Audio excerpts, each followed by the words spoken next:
안녕하십니까 구독자 여러분. 오늘은 파주에서 따순 기미 빵집을 운영하시고 계시는 대표님을 만나서 인터뷰를 한번 해보겠습니다. 대표님 본인 소개 좀 해주십시오. 안녕하십니까. 빵을 운명으로 삼은 남자 셰프 김경호입니다. 더 굿프렌드라고 하는 주식회사의 대표이면서 따순김이라고 하는 브랜드 김경호 파티스리라고 하는 레스토랑을 운영하고 있는 셰프 겸 대표이자 김경호입니다. 반갑습니다. 네, 반갑습니다 대표님. 네, 반갑습니다. 대표님 그 따순 기미가 무슨 뜻이에요? 따순김이가 이제 그 손님들이나 궁금하신 분들이 무슨 김이 난다, 따뜻한 김이 난다라고 생각을 많이 하고 계시는데 저 태어난 고향 이름이에요. 네, 그리고 이제 거기에 뜻은 시골에 가면은 뭐 리 단위보다 작은 단위를 김이라고 부릅니다. 시골에서는. 그래서 리보다 작은 단위. 근데 산이 막혀 있고 햇빛이 항상 드는 바닷가 쪽을 김이라고 많이 부릅니다. 그래서 따수는 따뜻하다. 그리고 기미는 장소. 이렇게 따뜻한 장소, 순 우리말로 양지 바른 마을. 예, 이렇게 알고 있습니다. 저는 따순 기미 그래가지고 따뜻한 김이 올라오는 뭐 그런 걸 한글을 가지고 브랜드화 시켰나 저는 그렇게 생각했습니다. 어떤 분들은 무슨 찜질방인 줄 알고 찜질방이 아니냐고 물어보시는 분도 있어요. 예. 그렇게도 생각할 수 있겠네요. 네. 예. 대표님 근데 제빵 사업을 하게 된 뭐 특별한 계기가 있습니까? 저는 일반 제과점에서 시작을 해가지고 16년 동안 한 직장에서 그 베이커리를 배우면서 기능장을 따면서 마무리를 했어요. 그리고 나서 베이커리 출신이다 보니까 제과점을 하고 싶었는데 또 다른 걸 좀 도전하고 싶어가지고 제조라고 하는 공장을 시작하게 됐어요. 그래서 좀 어렵고 힘든 일은 좀 많았죠. 그렇더라도 제빵 사업에 도전한다는 게 쉽지는 않잖아요. 제빵 사업을 가지고 이렇게 직접적으로 시작하게 된 뭐 특별한 계기가 있습니까? 제가 그 베이커리 쪽에 근무를 하면서 본사라고 하는 게 있었어요. 저희 회사가 좀 개인 윈도 출신인 윈도 베이커리인데 본사가 있었고 지점이 좀 많았습니다. 그래서 저 본사에서 교육을 받다 보니까 뭐 마케팅 쪽 그리고 영업도 좀 하게 되고 이러다 보니까 나름대로 이렇게 사업을 하겠다라고 생각한 적은 없었는데 나름대로 그 공부가 됐던 것 같아요. 그래서 누구를 만나도 대화를 좀 할 수 있게 되고 준비는 이렇게 해야 되는 거에 맞고 좀 체계적으로 공부를 좀 하다 보니까 어느 계기가 저한테 왔을 때 좀 막힘이 좀 덜했던 것 같아요. 편하게 가게 하나 늘리는데 2개 늘리는데 어려울 것 같았는데 해보니까 2개, 3개, 10개가 또 쉽게 되잖아요. 그러다 보니까 그렇게 된 것 같아요.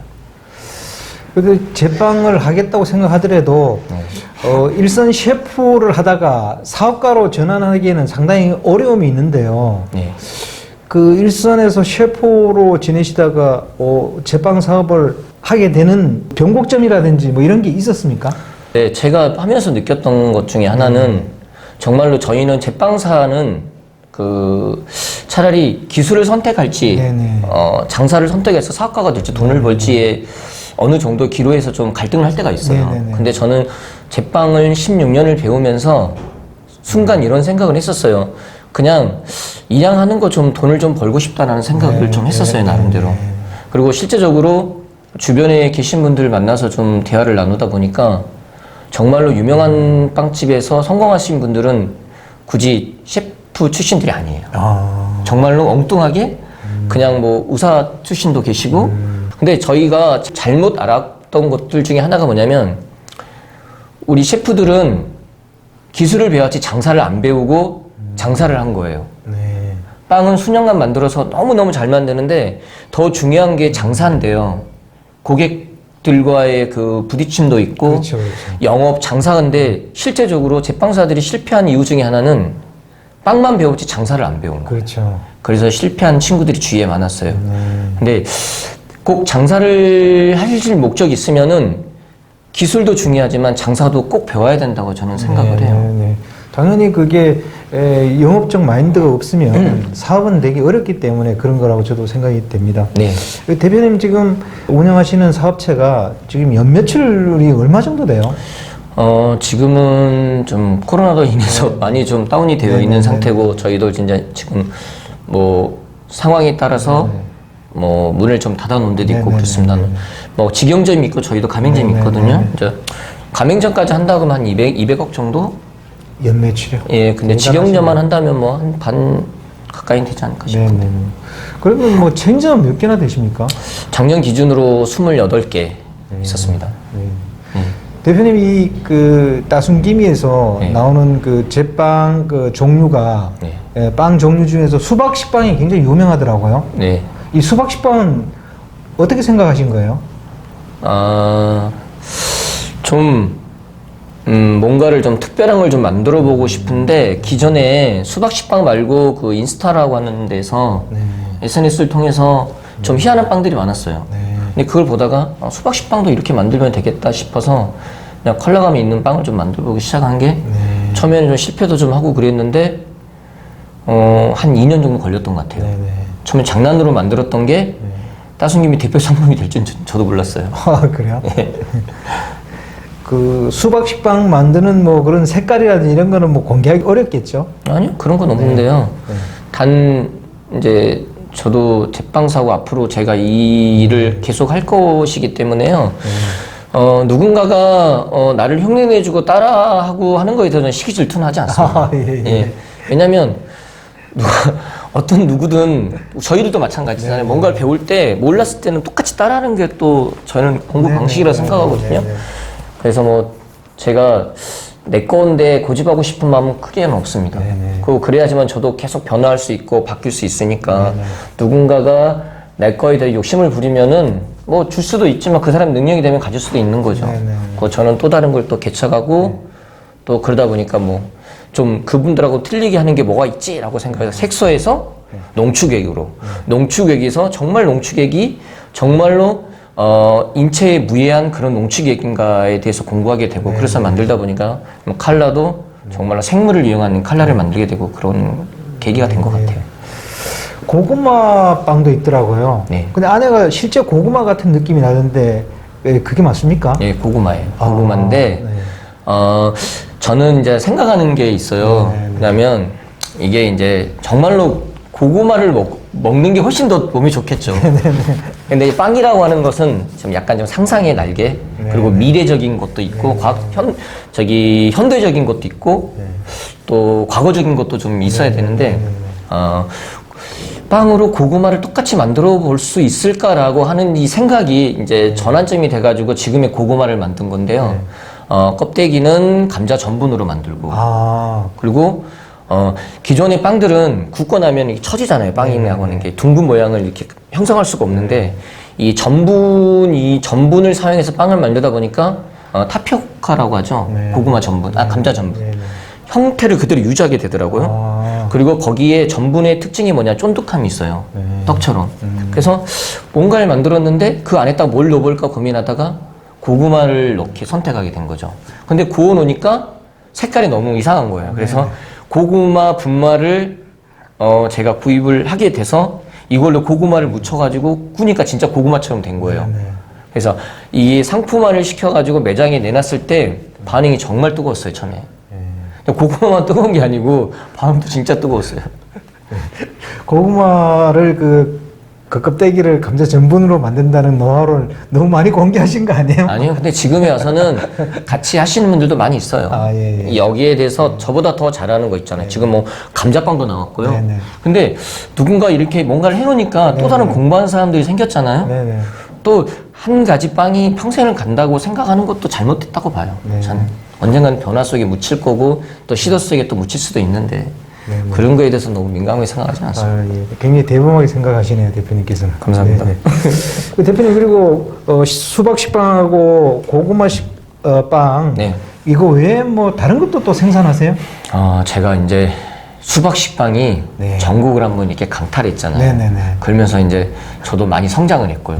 수박식빵이 성장한 만큼 저도 성장을 했는데 수박 식빵이 하락을 하면서 저도 같이 하락을 할 수 있잖아요. 네네. 그래서 또 다른 무언가 저희 집에 오시는 단골 분들이나 저희 따순기미를 아시는 분들이 오직 수박이에요. 네네. 따순기미면 수박 식빵, 그 컬러감, 임팩트 이걸 생각하는데 고객들은 반드시 수박 식빵에 식상해 하고 있고요. 또 다른 무언가를 얘네들이 좀 만들어줬으면 좋겠다는 기대감이 있을 거라는 거죠. 그래서 뭘 할까 싶다가 생각한 게 과일빵을 만들기 시작했어요. 근데 과일빵이에요. 정말 즐거운 에피소드가 하나 있는데요. 네네. 과일빵을 처음에 만들어서 히트를 치게 된 계기 중에 하나가 빵집이 아니었어요. 그럼 어디예요? 과일집. 과일집에서 빵을 판다고요? 예, 과일집에서 의뢰가 들어왔어요. 의뢰가 들어왔는데 엄청난 큰 과일집이에요. 네. 소위 말해서 우리나라에 몇 번째 가는 큰 그런 과일집인데 그 과일집에서 예를 들어서 복숭아 네. 그리고 복숭아빵, 복숭아 주스를 같이 판매하고 싶어 한 거예요. 네네. 그러다 보니까 저희한테 섭외가 들어왔어요. 아주 좋은 조건에. 그래서 이걸 시범으로 제가 모 백화점에서 시작을 했어요. 네. 엄청난 반응이 왔어요. 그때 아무튼 뭐 10년 만에 최고 매출을 올렸다 하더라고요. 백화점 내에서요. 예. 그런 것도 있었어요. 대표님도 대단하시지만 그 과일 가게 대표님께서 저 과일 모양의 빵을 팔겠다고 생각한 것도 참 대단한 것 같아요. 네, 저도 거기에 저도 생각 못했던 것들이 있더라고요. 그래서 앞으로 나는 자 우리나라에서 가장 맛있는 과일을 갖다 놓고 거기에 그 과일로 만든 빵을 만들고 주스도 만들어서 판매해야 되겠다라는 생각을 진짜 지금도 하고 있어요. 근데 그런 데가 조만간 제가 생각하는 게 아마 되지 않을까 싶어서 저도 지금 많이 공부하고 있습니다. 대표님께서 이 제빵 사업을 하시면서 가장 어려운 점은 어떤 게 있던가요? 시대가 흐름이 네. 너무 많이 바뀐다는 거예요, 지금은. 옛날에는 옛날 빵집 우리 어렸을 때 빵집 가면은 뭐 단팥빵, 소보루빵, 네. 뭐 카스테라 네. 뭐 이런 게 꾸준하게 고객들한테 그 손님들한테 인기가 있었잖아요. 네, 네. 근데 지금은 이게 괜찮다고 배워서 시작하면 한 달이 안 가요. 또 바뀌어요. 또 뭐 SNS나 이런 데서 또 엄청난 것들이 또 쏟아져 나와요. 근데 그 흐름을 계속 따라가기가 너무 어려운 거예요. 근데 저는 이제 한계가 있잖아요. 저도. 근데 단품 하나만 하면 정말 저도 잘할 자신이 있는데 이걸 복합적으로 모든 걸 다 이렇게 안 늘려가다 보니까 너무 어려운 게 지금 현실인 것 같아요. 근데 빵은 저희가 이제 할 수 있는 건 자, 가장 중심적인 빵의 근본을 깨지 않고 지금의 시대 흐름에 너무 또 안이하게 생각도 안 않고 어느 정도는 받아들일 건 받아들이고 어느 정도 버릴 건 버리고 또 버렸는데 또 생각나는 건 다시 주워 담고 이렇게 계속 지금 가고 있는 것 같아요. 근데 새로운 거에 대해서 조금 어려워요. 제가 이해할 수 없는 것들이 너무 많아요. 요즘 막 오이 케이크도 나오고요. 근데 뭐 당근 케이크 이런 거 괜찮은데 오이하고 케이크 과연 이게 밸런스가 맞나? 근데 이게 또 사장님들이 또 인기예요. 이걸 내가 만들어야 되나? 어떻게 채소랑 어떻게 케이크하고 이게 만남이 되지? 라는 이런 좀 머리 아픈 게 너무 많아요. 네. 코로나로 사업이 이렇게 매출이 감소하는 그런 어려움을 겪지는 않으셨어요? 저는 많이 겪었습니다. 네. 코로나로 인해서 잘된 빵집들도 있어요, 사실적으로. 근데 대개는 그렇진 않죠. 근데 저희 같은 경우는 좀 큰 매장들이 관광지 쪽이나 이런 쪽이 있었어요. 사람들이 많이 모이는 자리. 근데 그런 자리는 거의 이제 폐점을 하다시피 했습니다. 그래서 손해도 많습니다. 근데 그런 어려움이 좀 많았습니다. 대표님이 생산하는 빵 중에 그런 과일빵 말고 그냥 일반적인 빵은 또 어떤 게 있어요? 일반적인 빵요. 저는 토탈 베이커리예요. 저희는 모든 빵은 다 있어요. 예. 근데 예를 들어서 저희가 흔히 생각하고 있는 소보루빵. 소보루빵에 한 30가지 배합이 있어요. 근데 그걸 다 가지고 있죠. 저희는 이걸 했는데 이게 또 새로운 또 소보루빵이 이게 맛있겠다 싶으면 또 만들고 한 게 따지고 보면은 빵은 몇 천 가지가 있죠. 몇 천 가지. 실제적으로 매장에 깔리는 것은 뭐 6, 70가지인데 실제적으로 빵을 만들었던 것들은 종류별을 만들면 몇 천 가지 되는 거예요. 대표님께서 제빵 사업을 하시면서 좀 가장 기억에 남는 그런 게 있으면 한두 가지 한번 소개 한번 해주시죠. 저는 옛날 어렸을 때요. 이게 슬픈 이야기가 될 수도 있는데 내가 제빵사를 지금도 하면서 고집 있게 하고 다른 길로 내가 제빵하다가 뭐 호프집도 할 수도 있고 막 이렇잖아요. 근데 그런 걸 안 하고 끝까지 걸어갈 수 있었던 계기들이 정말 많았는데 그 중에 지금도 그 생각을 하면서 좀 멍할 때가 있거든요. 그게 제가 한번 옛날에 단팥빵을 다 태워 먹은 적이 있어요. 단팥빵을. 아니, 제조하다가요? 빵 공장에서 빵집에서 일하다가 단팥빵을 오븐이 1단, 2단, 3단 있는데 한 단마다 3개씩 들어가거든요, 오븐이요. 그러면 오븐 하나에 단팥빵이 12개, 12개, 12개니까 36개. 36개 3판이니까 100 몇 개가 들어가 있었어요. 근데 그걸 제가 딴지다가 태워 먹었어요. 다 태워 먹었는데 정말 이제 이렇게 뭐 오븐을 여는데 연기 시커먼 연기가 나지. 정말로 이게 어떻게 해야 되지? 근데 돈으로 변상할 수 있으면 얼마든지 할 수 있는데 저 때문에 장사를 망친 그 사장님의 얼굴 이런 거 주위를 다 보니까 도저히 너무 힘든 거예요. 근데 저녁 타임쯤에 됐을 때 이제 끝나고 들어가서 숙소에 있는데 사장님이 오셨더라고요. 그래가지고 옛날에는 이제 이름을 안 부르고 김구나, 뭐 박구나 이렇게 부르잖아요. 김구나 그래서 네 이렇게 잠깐 가게로 오래요. 그래서 때리려나 생각하고 갔는데 뭐 부지런히 뭘 철사했다가 단팥빵을 이게 꼬매고 계시더라고요. 그래서 좀 왜 저러고 계실까 싶었는데 단팥빵을 이 손으로 이렇게 깨가지고 옛날에 그 금메달 따면은 공항에서 이렇게 뭐 꽃다발 걸어주잖아요. 그러면 저한테 이런 이야기를 하셨어요. 김구나, 너가 태운 빵들이 오늘 꽤 많다. 근데 자기가 내가 옛날 이랬어. 나도 빵을 이렇게 태워서 그때 우리 스승이 사부가 나한테 이랬는데 내가 정말 많이 바뀌었어. 나는 너를 보니까 너는 성공할 애 같아. 근데 나는 너한테 꼭 나쁜 의미가 아닌 좋은 의미로 너가 한번 남자도 배짱이 있으면은 이걸 걸고 저 끝쪽 가면 야채 사는 데 있지 우리 시장. 거기를 한 바퀴 돌고 오래요. 그러면 너가 많은 생각이 들 거라고. 그 탄 빵을 목걸이를 오기가 생기니까 주세요. 딱 가는데 처음에 걸었는데 상인들이 웃고 난리 났어요. 저기 빵 새끼 저거 빵 다 태웠다고 그러면서 막 웃더라고요. 근데 처음에는 그냥 에이 그러고 갔는데 돌아올 쯤 되니까 눈물이 막 나기 시작하더라고요.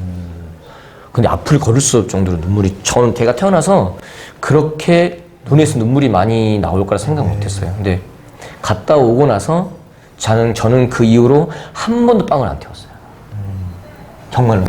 특히 단팥빵만 들어가면 머리에서 발끝까지 이게 다 서요.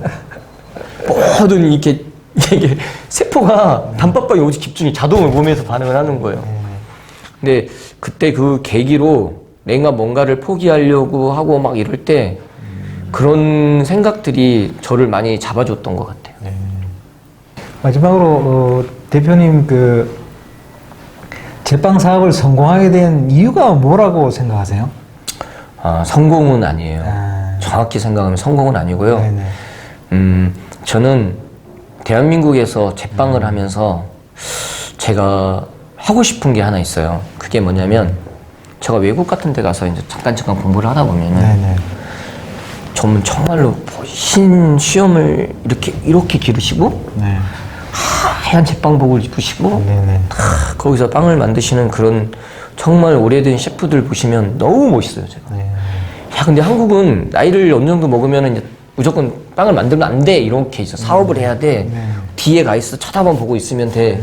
이런데 저는 좀 그런 건 아닌 것 같아요. 그래서 저는 좀 나이가 지긋하고 지금의 모습이 아닌 정말로 할아버지 같은 모습으로 바뀌더라도 저는 지금도 현장에서 가운을 입고 하얀 앞치마를 두르고 그리고 직원들과 같이 움직이고 이야기 나누고 좀 그러고 싶습니다. 네, 좋은 말씀이십니다. 저도 평상시에 이렇게 생각해 보면 우리도 아마추어리즘이라고 우리나라는 특히 일을 못 하는데 처음 들어오면 제일 먼저 고객을 대하는 부서라든지 일선 그 접점에 배치를 하잖아요. 실제 일을 잘하는 분들은 뒤로 가고, 그래서 원래 그런 분들이 일 잘하시는 분들이 앞에 와서 응대를 해줘야 원활하게 일이 처리되는데, 우리나라는 좀 그게 반대로 돼 있어서 저도 평상시에 계속 좀 아쉽다고 생각한 부분입니다. 자, 오늘 인터뷰 대표님 감사합니다. 고맙습니다. 네. 구독자 여러분, 오늘은 파주에서 제빵 사업을 하시는 대표님하고 인터뷰를 해봤습니다. 대표님께서는 뭐 파주에서 또 좋은 일을 많이 하시고, 또 빵을 만드는 데 있어서 분명한 자기 철학을 가지고 계신 분이라 오늘 인터뷰 내용이 너무 좋았습니다. 저도 나중에 사업을 하게 된다면 분명한 목표를 가지고 또 꾸준히 매진하고 싶은 생각을 가지고 오늘 인터뷰를 하면서 마음속 깊은 곳에 저도 하나의 어떤 철학적인 의미를 담아두고 인터뷰를 마무리하겠습니다. 자, 구독자 여러분, 오늘 봄 날씨인데 조금 쌀쌀합니다. 그래도 건강 조심하시고 다음에 또 다른 사회 분야를 살아가는 사람을 인터뷰해 보도록 하겠습니다. 안녕히 계십시오.